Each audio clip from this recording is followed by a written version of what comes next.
Analysts are no longer mincing their words when it comes to Australia's capital city housing market. The bubble is overextended, and homeowners could have a rough few years ahead. An analysis of house price and household income by a former Reserve Bank economist reveals that the gap between the two has never been higher.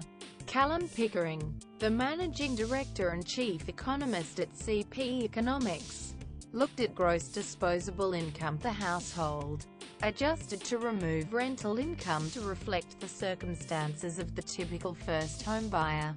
A couple with combined annual earnings of $107. He drew up a graph showing the house price-to-income ratio in the Australian property market, and the result was seriously depressing. The ratio, which represents the gap between income and house prices, is the highest it's ever been. Australia's house price-to-income ratio established a new record high in the June quarter as income rises modestly. #Auspol, #PropertyPick. Twitter.com, DFEODZ7JK. What the graph shows is that it's much more difficult to raise a deposit to get into the housing market.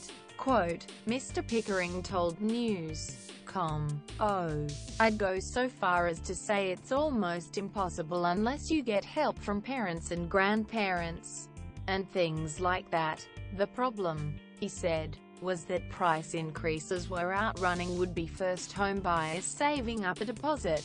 In the past 3 years or so, Sydney house prices have gone up by 40%, which means in order to keep up with the deposit, savings have to increase by around 40%. Quote, Mr. Pickering said, and when term deposit interest rates are around 3%, you can understand how difficult it is for people to actually keep up. A tale of two cities. It's a conundrum that divides the housing market into haves and have-nots, with the bank of mum and dad serving as a key factor in whether or not young Australians can secure a mortgage. First Home Buyers Australia director Taj Singh said his own analysis showed that newcomers to the market were borrowing 50% more than they did a decade ago.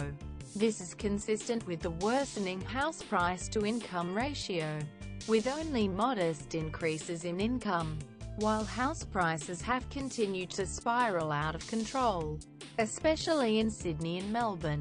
Quote, Mr. Singh said, in the early 1990s, buying a house in a big Australian city cost 5 times the average young Australian's income. Now it's about 15 times. He said the high cost of entry combined with low interest rates made it harder than ever for first home buyers to get in. Low interest rates help current borrowers and investors, not first home savers. Add to that low-income growth rates and generous tax concessions for investors, allowing them to purchase multiple investment properties.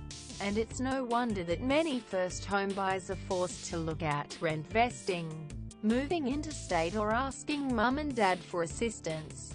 Quote, he said first home buyers should look out for alternative forms of parental assistance, such as family pledge loans, which do not require parents to fully guarantee the mortgage.